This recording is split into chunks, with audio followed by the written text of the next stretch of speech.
Olá, pessoal, boa tarde, sejam muito bem-vindos. Esse webinar nós colocamos como tema displasias esqueléticas. Nós vamos falar sobre os aspectos epidemiológicos e ciliopatias esqueléticas. E a nossa convidada dessa tarde é a doutora Denise Pontes Cavalcante. Ela é graduada em Medicina pela Universidade Federal da Paraíba, concluiu residência em Genética Médica na Faculdade de Medicina de Ribeirão Preto, da USP. Ela também fez mestrado em Ciências Biológicas pela USP Ribeirão Preto e doutorado em Ciências Médicas pela Unicamp. Realizou pós-doc na Itália e posteriormente também na França. E atualmente ela é professora associada do Departamento de Genética Médica da Faculdade de Ciências Médicas da Unicamp, e ela atua também na área de genética médica com ênfase nos seguintes temas: malformações congênitas, displasias esqueléticas, que é o tema do webinar de hoje, e consanguinidade. Ela também coordena o programa de genética perinatal e o grupo de displasias esqueléticas da Unicamp. Bom, gostaria de dar as boas-vindas a você, doutora Denise, muito obrigada mesmo por ter topado participar com a gente. Eu vou aqui interromper o meu compartilhamento de tela e daí eu já ativo o áudio para que você possa começar. Perfeito. Então, vou compartilhar minha tela. De todo modo, antes de mais nada, quero agradecer o convite de vocês para me juntar a esse grupo de difusão de conhecimento. Para mim é um prazer estar aqui com vocês e justamente falando de um tema que me é muito caro e que eu tenho dedicado grande parte do meu tempo nos últimos anos a tratar de entender das displasias esqueléticas. Ok, muito bem. Então, para falar desse tema de displasias esqueléticas, eu vou fazer uma apresentação com uma pequena introdução em 3 slides iniciais. Depois eu vou passar para os principais aspectos epidemiológicos das displasias esqueléticas e finalizar com esse tema, que é um tema que me interessa particularmente ao nosso grupo, que são as ciliopatias esqueléticas, apresentando uma pequena e muito resumida revisão e finalizando com alguns dados dos nossos trabalhos aqui na Unicamp. As displasias esqueléticas, então, são um grupo de doenças genéticas cujas características principais são uma baixa estatura, mas nem toda displasia esquelética tem baixa estatura, e desproporção corporal, embora nem todas tenham desproporção corporal. Então, nessa fotografia que eu busquei da internet, vocês veem 2 crianças com uma baixa estatura desproporcionada, representando o quadro clínico da acondroplasia, que é uma das displasias esqueléticas mais frequentes. Faço questão de chamar a atenção, tendo em vista que a plateia é heterogênea, para 2 aspectos conceituais quando a gente estuda displasias esqueléticas, que é o conceito da displasia como sendo uma doença ou doenças que têm um caráter progressivo, a modificação do fenótipo e do fenótipo radiológico com o passar do tempo. A diferença, as disostoses, elas são malformações, portanto, elas não têm esse caráter progressivo. Vocês veem aqui nessa foto à direita, uma disostose extremamente rara, chamada diáfano espondilodisostose.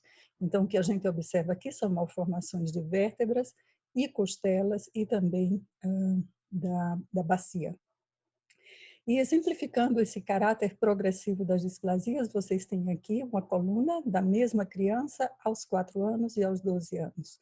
É uma imagem típica, esse corpo vertebral em perfil da pseudoacondroplasia, e reparem que essa alteração morfológica, ela se normaliza com o passar do tempo, então exemplificando o caráter progressivo das displasias esqueléticas. Quando vamos estudar pacientes com displasias esqueléticas, obviamente, como em qualquer doença ou grupo de doenças, nós precisamos de história, exame físico, até chegar nas hipóteses diagnósticas e nos exames escolhidos para fechar o diagnóstico. Na história clínica, chamo a atenção de dados que são importantes para a gente entender as displasias esqueléticas, que se refere ao início da displasia, se pré ou pós-natal, e antecedentes familiares, que podem nos indicar padrão de herança da displasia em questão. Parte do exame físico, sobretudo, observação de medidas, proporções, alterações tipo luxações, fraturas e contraturas. E para qualquer displasia esquelética, na minha opinião, o diagnóstico ou a, o caminho para chegar ao diagnóstico vai sempre iniciado pela avaliação radiológica. E com essa avaliação radiológica, a gente pode fechar o diagnóstico de muitas displasias esqueléticas ou tentar classificar essas displasias em grupos específicos. E, finalmente, o diagnóstico molecular serve para confirmar esse diagnóstico, que pode muitas vezes ser feito pelo exame radiológico, e é muito importante para diferenciar de outras displasias esqueléticas quando a gente não consegue afirmar um tipo específico de displasia esquelética. Do ponto de vista do diagnóstico molecular, nós temos as principais ferramentas do sequenciamento clássico, dito sequenciamento de sangue. Esse sequenciamento ainda é usado e nós vamos utilizar, sobretudo, quando eu tenho uma displasia, por exemplo, com um hotspot, onde eu posso fazer o sequenciamento de apenas um exon, ou quando eu tenho uma displasia cujo gene é pequeno e eu tenho uma boa certeza desse diagnóstico a partir da radiologia. E também ainda é um método que serve para validação de mutações encontradas por outros métodos. O sequenciamento massivo, o sequenciamento de nova geração, como tem sido mais usado pela sua sigla, o NGS, tem sido a metodologia de escolha quando se vai estudar displasias esqueléticas.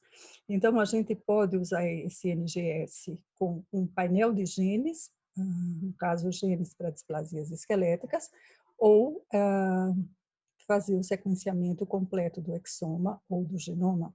Às vezes a pergunta é o que seria melhor, usar um painel de genes ou usar um exoma. Tudo depende da hipótese ou das hipóteses diagnósticas prévias. Se eu tenho uma hipótese bem fundamentada, utilizar um painel de genes acaba sendo tranquilo. Porém, se a gente tem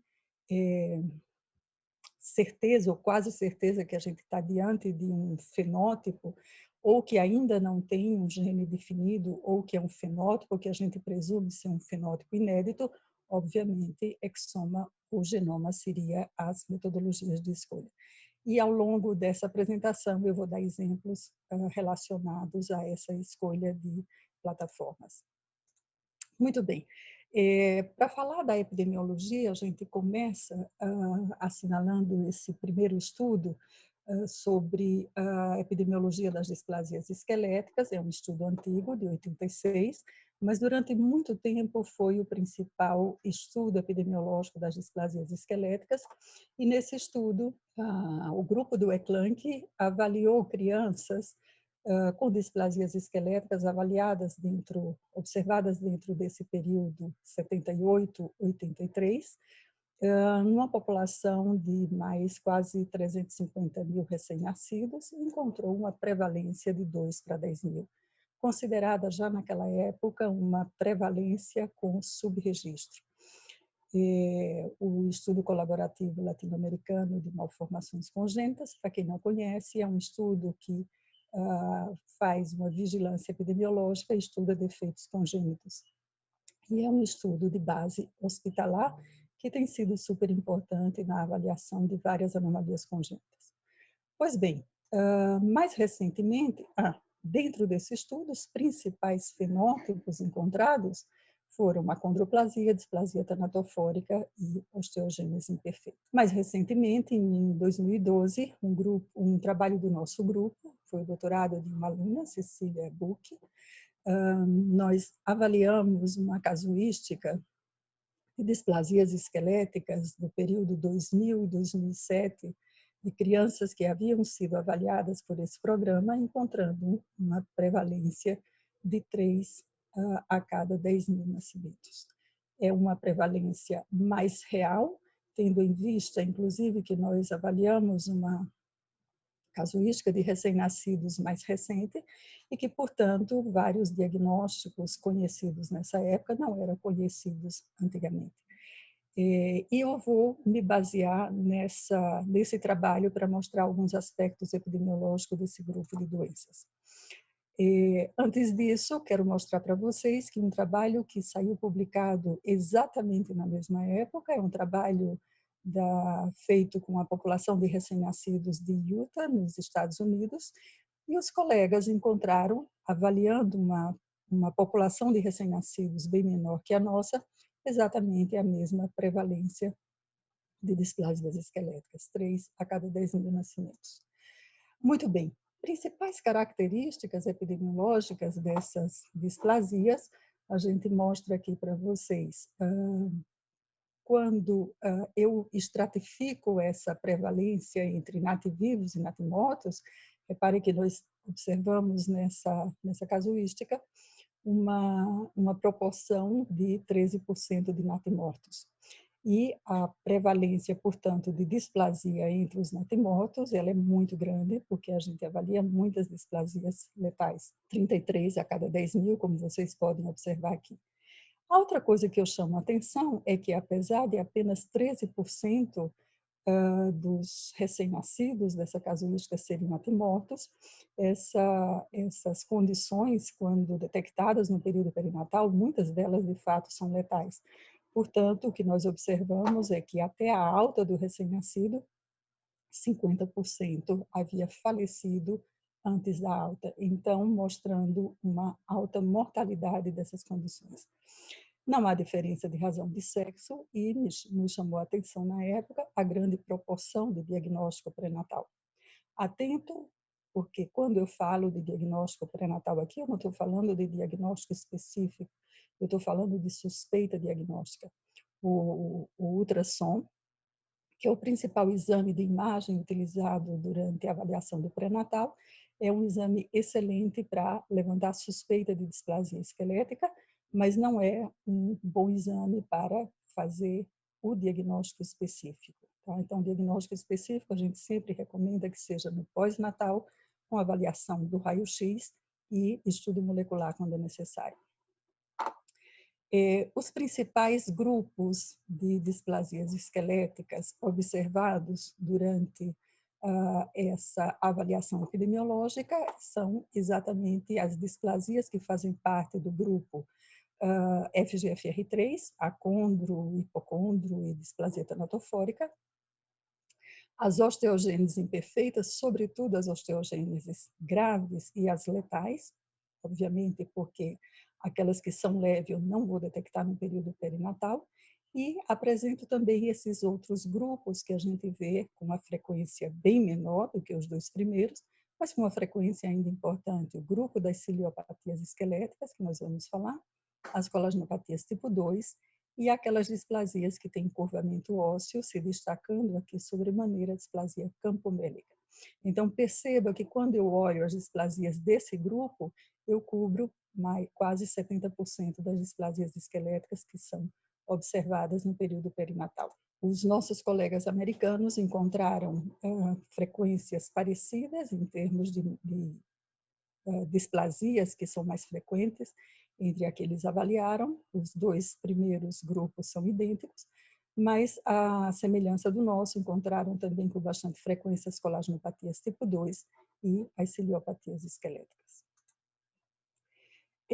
As displasias esqueléticas, então, se caracterizam epidemiologicamente por um baixo peso, por uma idade gestacional mais precoce e por uma alta prematuridade entre esses indivíduos. Chamou a atenção, e que também foi surpresa nossa, quando verificamos que esse baixo peso, ele começa a aparecer, na verdade, a partir de 30 semanas. Antes, a gente não vê diferença entre os indivíduos com displasia esquelética e a população controle com a qual pareamos os nossos dados. Também chamou atenção a idade materna, a idade paterna, desculpa, ela é mais alta entre os indivíduos, entre os pacientes com displasia esquelética, e apesar de a gente mostrar aqui nessa tabela uma significância também para a idade materna, na verdade ela está atrelada à ordem de nascimento. Quando estatisticamente a gente tratou de corrigir isso pela ordem de nascimento, essa significância aqui desaparece. Por que nós temos a idade paterna como um fator de risco aqui importante? Porque nós temos muitas displasias esqueléticas importantes com herança autossômica dominante. Então, quando avaliamos apenas aquelas com herança autossômica dominante, nós temos uma significância, como vocês observam aqui, a diferença das displasias que têm a herança autossômica recessiva. Consanguinidade também é um dado importante. Observem aqui a diferença de consanguinidade parental entre as famílias que tiveram filhos com displasia esquelética e as famílias controle. E isso se dá justamente porque boa parte das displasias esqueléticas tem herança autossômica recessiva. Nós também calculamos a taxa de mutação por gameta por geração, encontrando uma taxa de 1,7 vezes 10 elevado a menos 5 para a condroplasia e um pouco maior para a displasia tanatofórica. Comparando com a literatura, esses valores são muito similares àqueles que já haviam sido descritos na literatura. Então, resumindo, do ponto de vista epidemiológico, as displasias esqueléticas, elas têm uma prevalência de 3 para 10 mil. Faço questão de assinalar aqui que quando eu falo prevalência de displasias esqueléticas, eu não estou me referindo a todas as displasias, senão aquelas que têm a possibilidade de se manifestar precocemente e que eu posso fazer o diagnóstico no período perinatal. O maior número de displasias esqueléticas são de manifestação mais tardia, mais difíceis de serem estudadas do ponto de vista de prevalência e, portanto, elas não fazem parte dessa prevalência que nós mostramos aqui. A frequência de diagnóstico pré-natal é alta, lembrando que a suspeita desse diagnóstico, a gente sempre recomenda que o diagnóstico ele é pós-natal, começando com raio-x, finalizando com a investigação molecular. É um grupo de doenças de alta mortalidade perinatal e principais fatores de risco são idade paterna avançada e consanguinidade parental, respectivamente, para aquelas displasias com herança autossômica dominante e herança autossômica recessiva.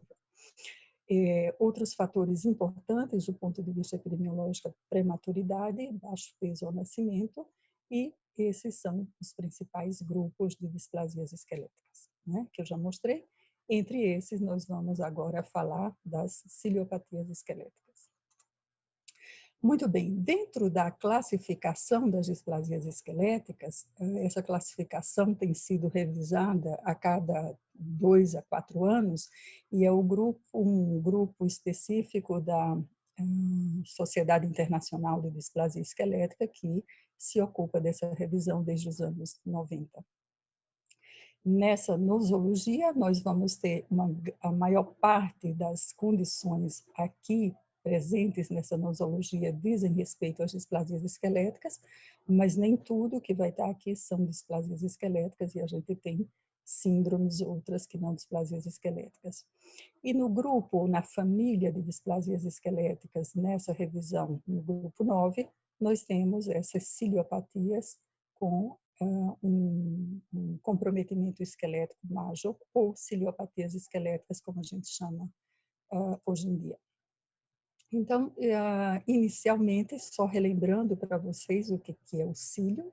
O cílio é uma organela citoplasmática, essa organela é conhecida desde o século XVII, quando ela foi identificada pela primeira vez, e sempre foi, durante muito tempo, uma organela negligenciada, não se levava muito em consideração o papel dessa organela citoplasmática.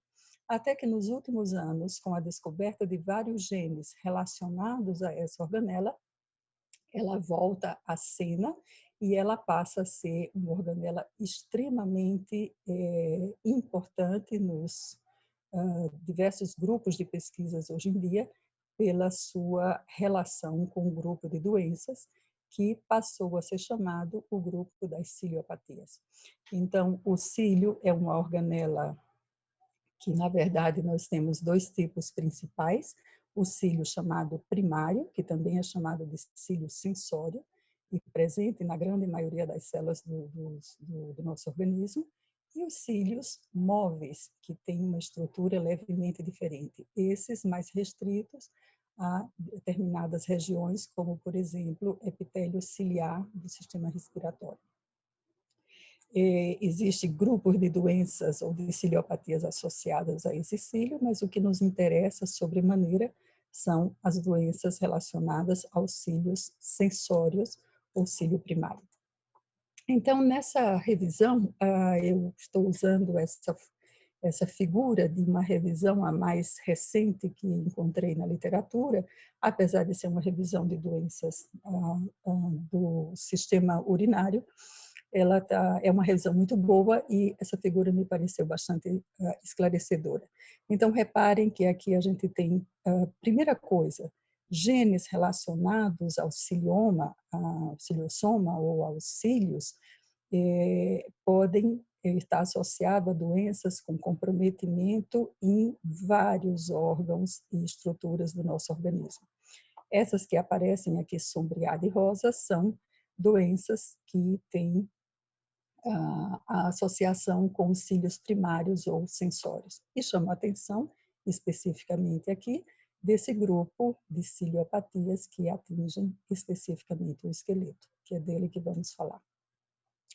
Então, quando a gente olha o cílio do ponto de vista de subestrutura, nesse trabalho de 2017, que é um trabalho, para quem se interessar, eu recomendo bastante, é um trabalho que trata de estratificar o cílio de modo que nessa figura nós temos relacionados os principais genes relacionados ao tráfico ciliar. Esse outro grupo relacionado aqui me cobriu e não lembro exatamente agora a função que está aqui, perdão, desculpa. E, finalmente, esses cílios que estão relacionados mais à função. Então, de todos esses cílios, esses genes relacionados aqui às mais variadas doenças, nós temos e chamamos a atenção para as ciliopatias esqueléticas, sobretudo os genes que fazem parte do tráfico ciliar, tá? E dentre esses genes, a dineína, vocês vão ver que é um dos genes, a dineína C2H1 é um dos genes mais importantes. Mas nós temos também relação de genes em outras regiões dessa classificação da estrutura do gene. A relação das ciliopatias esqueléticas, a história começa com esse trabalho do grupo inglês de Peter Scambler. Nesse trabalho, publicado em 2007 pela Nature Genetics, é um trabalho muito interessante. Eles procuraram averiguar ciliopatias e encontraram um grupo com homozigose, 3 famílias com displasia de Jeune, que é a displasia torácica asfixiante, também é outro nome dela, e encontraram nesses pacientes uma associação com mutações num dos genes que fazem parte do tráfico ciliar, que é o IFT80. Tá? Chamava atenção já nessa época que todos esses pacientes aqui tinham predominantemente um comprometimento esquelético. Nessa época, recém-publicado, junto com o grupo da França, o grupo do Hôpital Necker, passei um ano lá com esse grupo de displasias esqueléticas, nós tratamos de estudar uma coorte de displasias esqueléticas letais e encontramos num dos pacientes, já vou mostrar com mais detalhe para vocês, também a associação com o IFT80. Mais ou menos na mesma época, uma grande casuística também do grupo lá da França, estudando muitos pacientes, mas não só as displasias letais, encontra associação pela primeira vez com a dineína e, simultaneamente, o grupo de Los Angeles, liderado por Deborah Krakow, também, numa casuística muito semelhante a essa francesa, encontra associação de ciliopatias esqueléticas com a dineína. Tá? A outra ciliopatia importante, que é o Ellis Van Creveld, que ainda não havia sido associada às ciliopatias, embora o gene tivesse sido descoberto por Ruiz Pérez em 2000, em 2007 se reconhece que, na verdade, esse gene também está associado aos cílios e passa a ser considerado da mesma forma como uma ciliopatia esquelética. Na casuística que nós estudamos, nesse trabalho que apresentei para vocês, avaliamos com sequenciamento Sanger do GNFT80, esses 15 fetos, e encontramos a mutação associada a essa displasia letal, que é a mais frequente, chamada de vermanomorfia tipo 3. E aqui está a família. Esse casal se dizia não consanguíneo, mas nós encontramos uma mutação em homozigose, provavelmente uma consanguinidade não conhecida, porque é uma família que vem do interior lá de Pernambuco, de cidades muito próximas. E aqui as características radiológicas, que já vou falar mais adiante, com alteração da placa de crescimento. Particularmente, eu gosto de separar as ciliopatias esqueléticas nos chamados grupos ou fenótipos não letais e fenótipos letais. Entre os fenótipos não letais, eu ressalto a displasia ou síndrome de Gene, ou displasia torácica asfixiante, a síndrome de Ellis Van Creveld e a síndrome de Sensenbrenner, além de haver já conhecimento de outros fenótipos mais raros. Mas esses são os principais fenótipos não letais. Eventualmente, por exemplo, o Gene, o próprio Ellis Van Creveld, pode ser letal. Também há casos descritos de mortalidade precoce no Sensenbrenner, mas, via de regra, são fenótipos não letais. A diferença desse grupo que vocês veem aqui à direita, que são as chamadas ciliopatias esqueléticas letais. A tipo 1, também chamada de Saudino-Nuna, 2, Majewski, o tipo 3, que é o mais frequente entre as letais, que é o Vermanomorph, o tipo 4, que é o Bemer, existe ainda uma classificação de um tipo 5, é um tipo extremamente raro, e ainda há, recentemente, outras ciliopatias letais já descritas na literatura. Mas, via de regra, esses 4 tipos aqui são os que a gente observa com mais frequência na clínica médica. Então, passando rapidamente sobre a caracterização dessas displasias esqueléticas, observem que eu vou estar colocando para vocês, são pacientes que nós tivemos a oportunidade de estudar no nosso grupo aqui na Unicamp. Então, começando com a displasia de Gene, o que caracteriza radiologicamente essa displasia é um estreitamento ou umas costelas curtas, ou levando a essa conformação, ao invés de a gente ter aquela conformação habitual em cima, essa conformação mais tubular do tórax, tá? E associando a isso, a gente tem uma bacia com aspecto bastante particular, lembrando, sobretudo a parte inferior da bacia, uma configuração tridente, como a gente chama.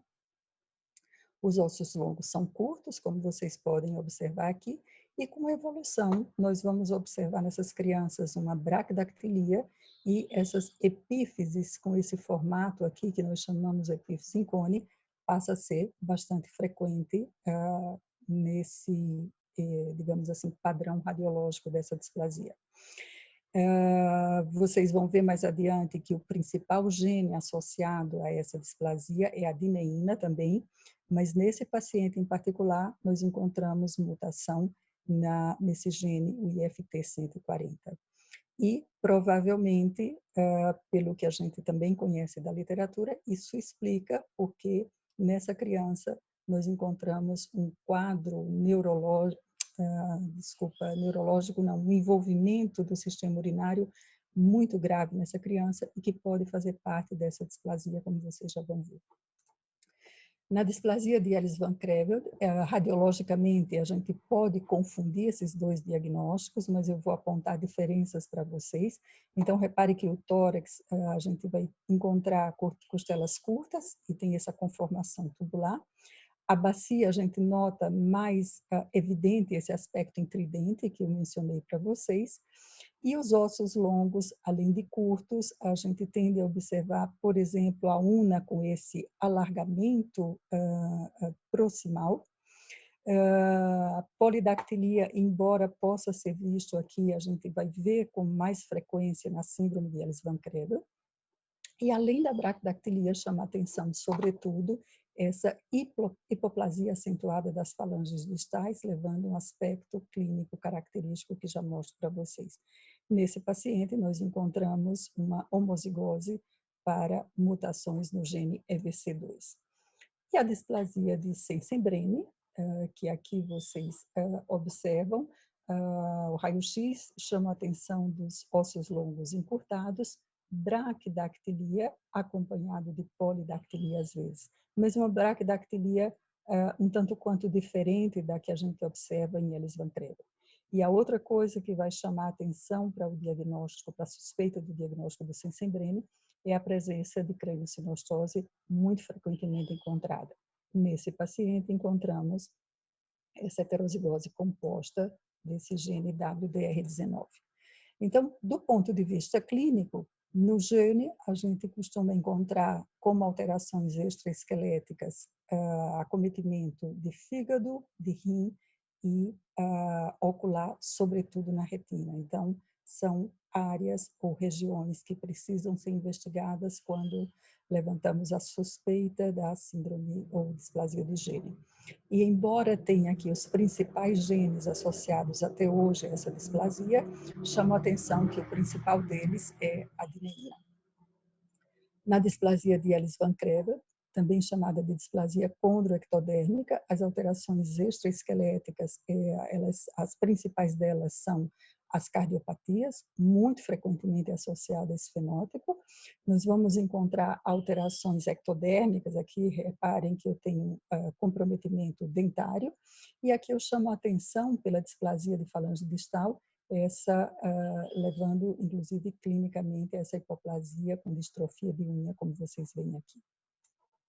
Na displasia de Sensenbrenner, que é a outra não letal mais frequente, também chamada de displasia crânioectodérmica, porque reparem que aqui eu tenho uma conformação de crânio alterada, é muito frequente a crâniosinostose. Esses são os principais genes associados, e chama a atenção que para essa displasia o WDR19 é bastante frequente. Tá? No grupo das ciliopatias letais, eu vou chamar a atenção rapidamente para vocês, por causa do tempo, os aspectos radiológicos, tá?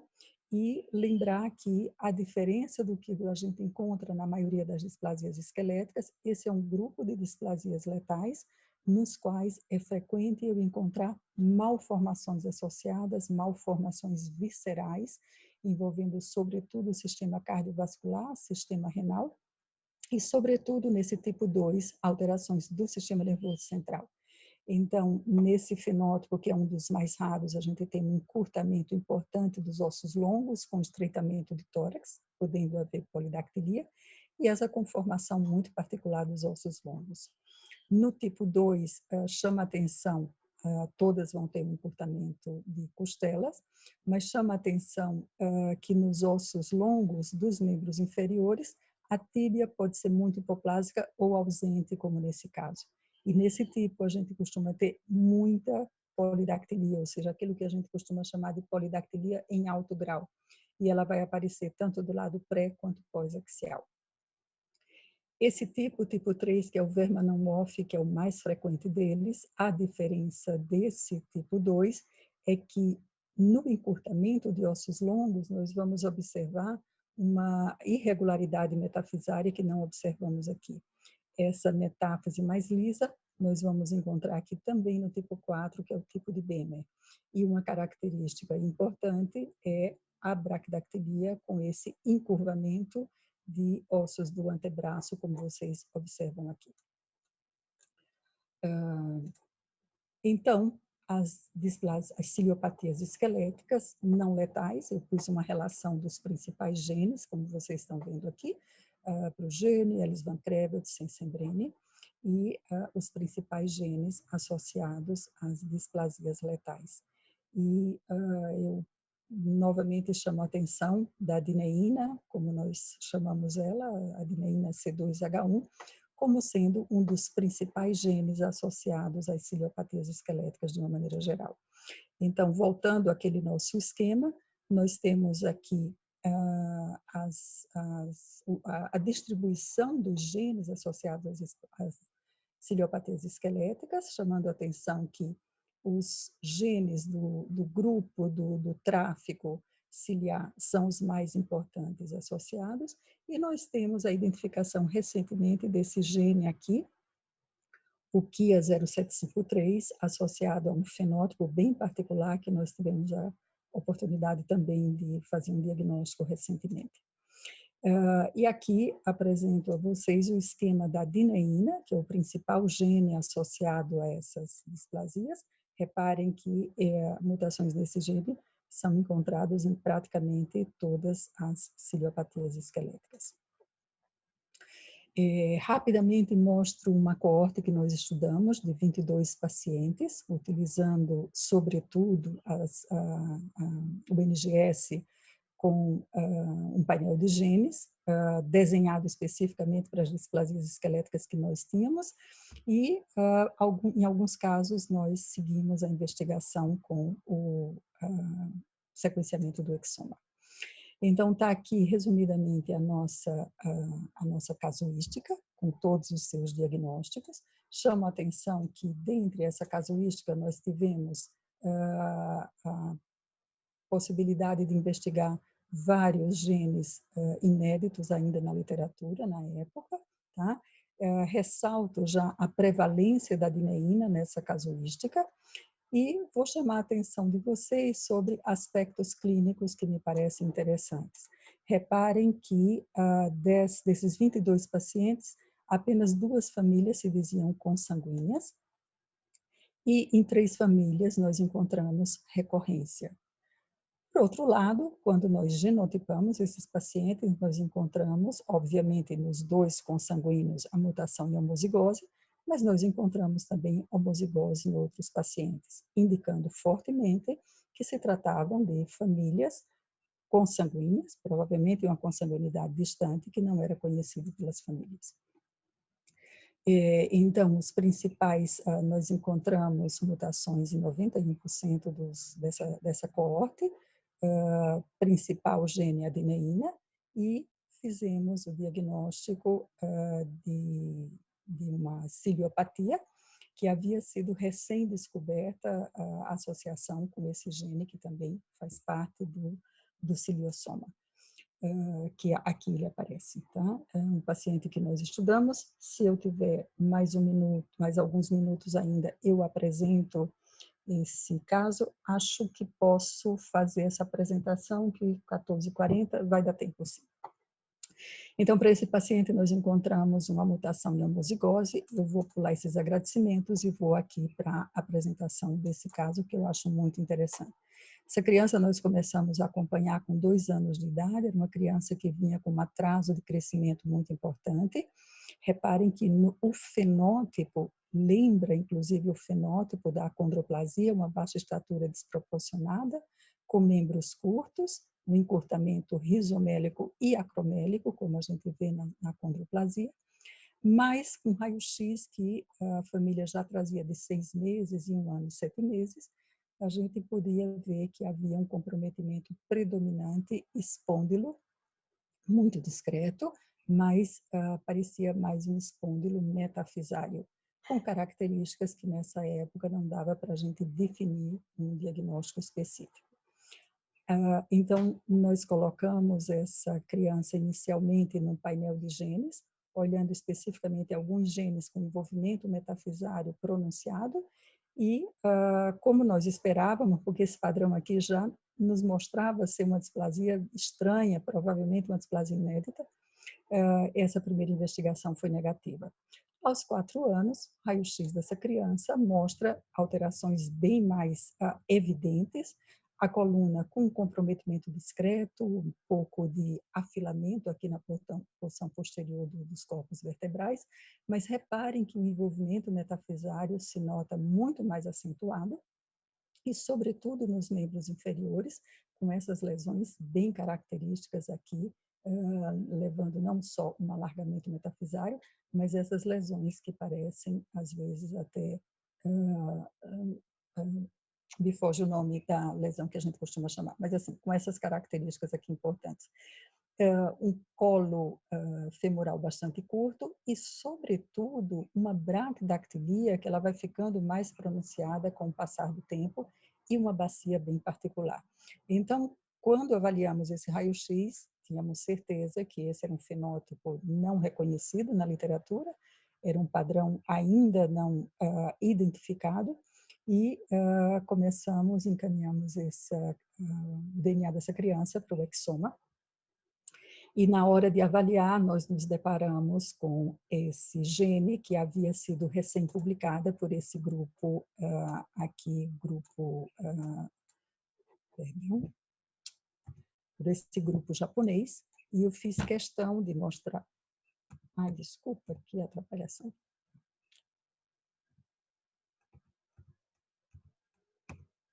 Eu fiz questão de colocar esse slide aqui junto para que vocês observem as lesões metafisárias que a gente vê nesse paciente descrito, que por sinal tem a mesma mutação que o nosso, tá? Um paciente japonês, com a semelhança com as alterações radiológicas que nós vimos no nosso paciente. Então, finalmente, esse deve ser o segundo paciente na literatura com a mesma mutação, mostrando ou ampliando o espectro das ciliopatias esqueléticas e chamando a atenção da importância desse gene quando se vai estudar displasias esqueléticas.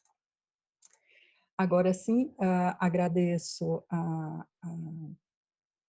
vocês por terem me escutado, agradeço mais uma vez o convite, às agências financiadoras que nos suportam nesse trabalho, meu grupo de trabalho, e chamo a atenção do nosso site de auxílio diagnóstico com seu endereço aqui, e que tem sido bastante utilizado por colegas médicos e por famílias que nós temos podido auxiliar no diagnóstico de displasias esqueléticas. Muito obrigada. Obrigada, Raquel, por mais uma vez. Acho Muito que vou parar obrigada, de doutora Denise, compartilhar. pela excelente aula que nós tivemos aqui. Bom, pessoal, fiquem à vontade agora para encaminhar as perguntas de vocês pelo chat. Nós temos mais 15 minutos até o final deste webinar. Enquanto isso, eu vou lendo as perguntas que já chegaram aqui. Bom, a primeira pergunta foi a da Carla. Ela disse assim: boa tarde, doutora Denise. No caso de suspeita pré-natal, não seria interessante fazer um teste molecular durante a gestação? A senhora vê vantagem neste teste pré-natal? Olha, eu sou muito adepta da radiologia. Eu sou, talvez por ser de uma geração mais antiga, eu prefiro seguir passos que a gente segue em diagnóstico de doenças clínicas, exames complementares, antes de chegar no exame mais especializado. O que acontece no pré-natal?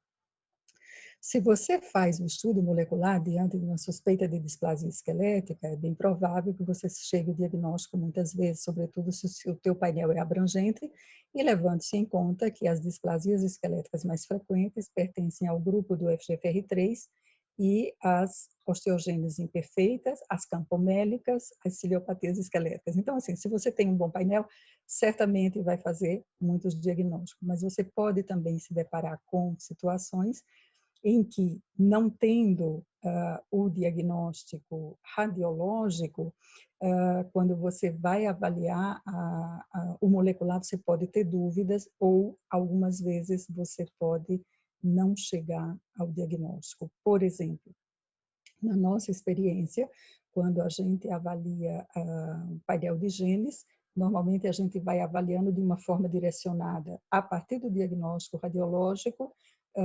Eu falo para minhas alunas, olha, vamos começar por esse e aquele gene. E, na maioria das vezes, a gente chega à mutação naquele gene. E naqueles casos que eu tenho absoluta certeza do diagnóstico, quando a gente não encontra a mutação naquele gene em particular, falo, vamos dar uma olhada em todo esse gene. Então, não raro, e nessa casuística a gente passou por isso, a gente encontra regiões de um gene potencialmente, que é o gene que a gente acredita ser o gene candidato, mal coberto.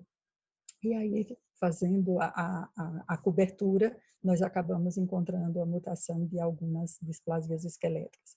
Se a suspeita diagnóstica é de uma displasia não letal, e isso o ultrassom pode indicar desde o início, é uma displasia esquelética do grupo não letal, ou é uma displasia esquelética do grupo letal. Se é do grupo não letal, se você não consegue o diagnóstico, você vai ter a criança, evolução, e pode estar manuseando ou lidando com esse processo diagnóstico mais adiante. Por outro lado, se é uma displasia letal e esse casal não foi orientado a fazer raio-x depois que essa criança nasceu, e você encontra dificuldades no estudo molecular, sem um raio-x é muito difícil você fazer o diagnóstico. Então, por isso que eu prefiro orientar da seguinte maneira: faz o raio-x ao nascimento, porque a tua suspeita radiológica vai direcionar para o teu diagnóstico molecular. Eu acho mais confiável trabalhar dessa forma, tá? Mas, de todo modo, fazendo direto o estudo molecular, você pode encontrar, sim, e vai encontrar muitas vezes pela frequência das principais displasias. Muito obrigada pela excelente resposta e pelo esclarecimento aqui em relação a essa dúvida. Bom, agora eu quero passar para a pergunta que foi enviada pela Viviane. Ela comenta: boa tarde, doutora Denise. Em relação a uma pesquisa que a senhora apresentou, o índice de mortalidade feito na pesquisa foi levado em consideração se a presença da mutação era em homozigose? Não, os dados de mortalidade que eu apresentei fizeram parte do estudo epidemiológico. Esse estudo epidemiológico foi realizado a partir de uma casuística do ECLANC, e nessa casuística a grande maioria das displasias não tem diagnóstico molecular. Então, o nosso diagnóstico foi radiológico. Tá? Os óbitos foram, sobretudo, das displasias tipo tanatofórica, das osteogêneses do subgrupo letal. Campomélica, em geral, a gente não tem uma mortalidade tão precoce. O campomélico, normalmente, a criança nasce, ela fica um tempo mais longo na maternidade e acaba falecendo, mas não no período perinatal. O falecimento se dá mais tardiamente. As ciliopatias esqueléticas letais. Então, eu diria que são essas principais que a gente vai ver aí nessas casuísticas de estudos epidemiológicos. Então, não tinha estudo molecular, não. O diagnóstico foi radiológico. Mais uma vez, eu gostaria de agradecer por essa aula que nós tivemos aqui. Eu acho que foi bem didático, a gente conseguiu, eu pelo menos consegui absorver bastante sobre esse tema. A senhora gostaria de fazer mais algum comentário para a gente finalizar? Sim, mais uma vez agradeço a gentileza do convite, agradeço, agora eu estou vendo, não sei se o tempo inteiro foi isso, mas 33 participantes, agradeço muito a presença de todos, a paciência de estar aqui me escutando, e espero ter esclarecido um pouco para quem conhecia menos displasia esquelética, e chamo a atenção sobre o nosso site de auxílio diagnóstico, que nós temos o maior prazer de compartilhar da maneira que nós podemos, auxiliando o diagnóstico de displasias esqueléticas, e de fato tem sido um website que tem ajudado no diagnóstico de várias displasias esqueléticas. Muito obrigada a todos. E é Tá bom? isso, boa tarde a todos, pessoal. Nos vemos no próximo webinar e obrigada. Muito obrigada. Tchau, tchau. Tchau, tchau.